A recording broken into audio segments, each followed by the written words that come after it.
arm. It's just about 1 mile north. Tells the story that he and his buddies, just the two that are in the car, were at a music studio here in downtown 75 southbound to go west whatsoever to support the drive-by happened on your number. To set up this drive-by. In the video, so first vehicle is a red Mitsubishi. You're not going to see them stop.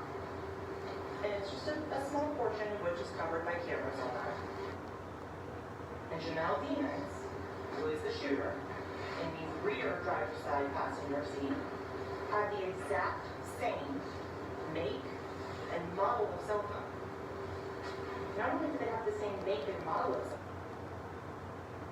going until they get to Miramar Parkway and 184th. At 184th, the red Mitsubishi goes south. There's no street lights.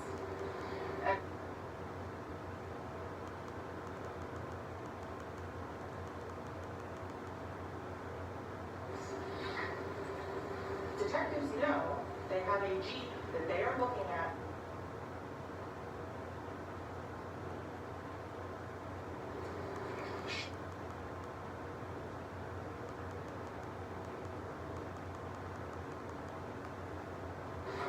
You're also going to hear about stippling. Stippling is unburnt gunpowder that's the passenger side. Investigation. You're going to hear testimony about the autopsies that were conducted on Anthony Williams and Christopher Thomas. And this is when the suspicion, the investigation takes a turn. Because at that point, the fatal wounds for Christopher Thomas and Anthony Williams are coming from inside the vehicle, from the rear driver's side passenger going out towards the passenger side. The other interesting thing the medical examiner's office is going to tell you is that when the drive-by was staged at 4:02 a.m., the victims were already dead. The medical examiner will be able to testify and tell you that the fatal shots to Anthony Williams, to his head, that it enters in the back of his head and exits at the top, blowing out the front passenger window, was fatal.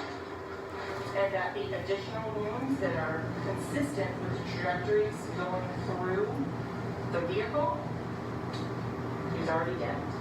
There is post-mortem inflicted gunshot wounds. The same for Christopher Thomas.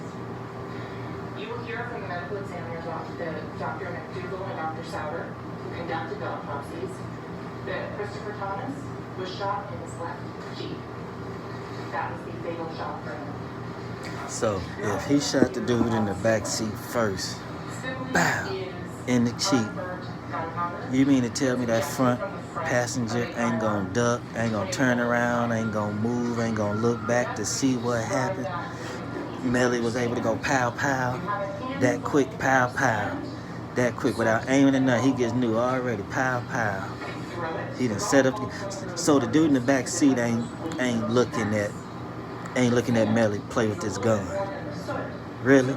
These gangster ass friends of his not gonna pay attention to him, and he gonna say pow. Then the gangster ass friend in the front seat ain't gonna duck, ain't gonna look back, ain't gonna turn to see nothing, and get shot in the back of the head. How?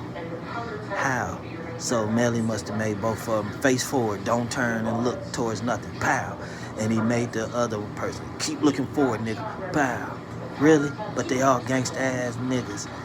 You think you gonna so they supposed to bow down to a friend, and just because a friend got a gun, they gonna listen to everything they tell them to do because they don't wanna die. Get out of here. Ain't happening.